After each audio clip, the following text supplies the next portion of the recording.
میں نے خاتون سے پوچھا کہ آپ کی سب سے قیمتی چیز کیا ہے؟ کہنے لگی میری امی نے جو جہیز میں زیور دیے تھے وہ بہت قیمتی ہیں۔ میں نے پوچھا کہاں رکھتی ہیں؟ کہنے لگی پہلے تو گھر میں رکھتی تھی، مگر ایک نوکرانی نے جب چوری کر لیے تو اب مجھے کسی پہ اعتبار نہیں ہے، بینک کے لاکر میں جا کر رکھوا دی ہیں۔ میں نے پوچھا اور بچے؟ ناظرین، ہم اپنے بچوں کو اجنبیوں کے حوالے کر دیتے ہیں، خانسامہ، ڈرائیور، نوکر اور ان لوگوں کے بھی حوالے کہ جن پہ ہمیں بھی اعتماد نہیں ہوتا اپنے موبائل فون کے بارے میں، مگر بچوں کو ہم ان کے حوالے کر دیتے ہیں۔ نتیجے میں معاشرے میں ایسے واقعات جنم لیتے ہیں کہ جن کو سن کر دل لرز جاتا ہے اور آنکھیں شرم سے جھک جاتی ہیں۔ ہم اپنے بچوں کی تعلیم کے بارے میں تو بہت فکر مند ہوتے ہیں، بچوں کو انگریزی آئی یا نہیں آئی، میتھس میں نمبر کیسے ہیں، ہم یہ بھی سوچتے ہیں اور اس کے بعد ہم اسکول سے بھی پوچھتے ہیں، مگر ہم یہ نہیں سوچتے کہ بچوں کو زندہ رہنے کے لیے اور زندگی کی حفاظت کے لیے بھی کچھ سکھانے کی ضرورت ہے یا نہیں۔ دنیا بھر میں بچوں کو اپنی حفاظت کے حوالے سے، سیفٹی کے حوالے سے علم اور معلومات دی جاتی ہیں۔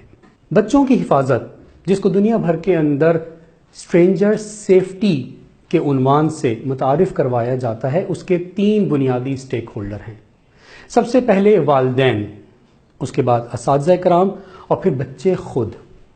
والدین کو اپنی ذمہ داری محسوس کرنی ہوگی کہ وہ بچوں کو اس بات کے بارے میں معلومات فراہم کریں کہ کون سے لوگ ہیں جن کے قریب جانا ہے اور کون سے ایسے ہیں جن سے فاصلہ رکھنا ہے۔ والدین کو چاہیے کہ اپنے بچوں کے ساتھ اپنے تعلق کو بھی مضبوط بنائیں۔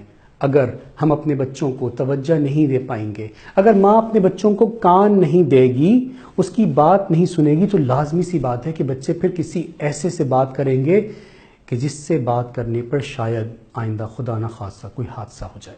لہٰذا ہمیں اپنے بچوں سے قریب آنا ہے، ان کے ساتھ بات کرنی ہے، ان کی جذباتی ضروریات کو بھی سمجھنا ہے اور ان کی دیگر ضروریات کو بھی پورا کرنا ہے۔ والدین کو چاہیے کہ بچوں کے اوپر کڑی نگاہ رکھیں کہ وہ کہاں ہیں، کس کے ساتھ کھیل رہے ہیں اور کیا کھیل رہے ہیں۔ والدین کو چاہیے کہ بچوں کو یہ بھی دیکھتے رہیں کہ کیا بچے کے سونے اور جاگنے کے اوقات میں کہیں کوئی ڈسٹربنس تو نہیں ہے۔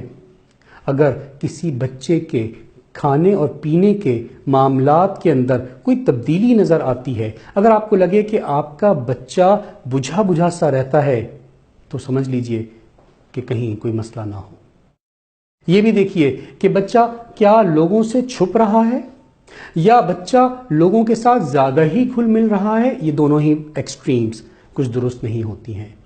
والدین کو چاہیے کہ اپنے بچوں کو بتائیں کہ جب اگر گھر کے اندر وہ نہ ہوں اور کوئی آئے تو انہوں نے اس سے کیا بات کرنی ہے۔ دروازہ نہیں کھولنا ہے، ان کو نہیں بتانا ہے کہ ماما یا بابا گھر پہ نہیں ہیں۔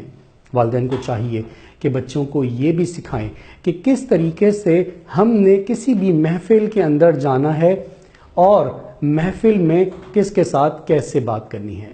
ماں باپ کو یہ سکھانا ہوگا بچوں کو کہ اپنے جسم کے کون سے حصے ایسے ہیں کہ جن کو کسی کے بھی سامنے کھولا نہیں جا سکتا۔ ماں باپ کو اپنے بچوں کو یہ یقین دلانا ہوگا کہ اگر کوئی بھی آپ سے برا سلوک کرے، کوئی بھی آپ کے جسم کے کسی خاص حصے پہ ہاتھ لگائے تو آپ ہمیں بتائیں۔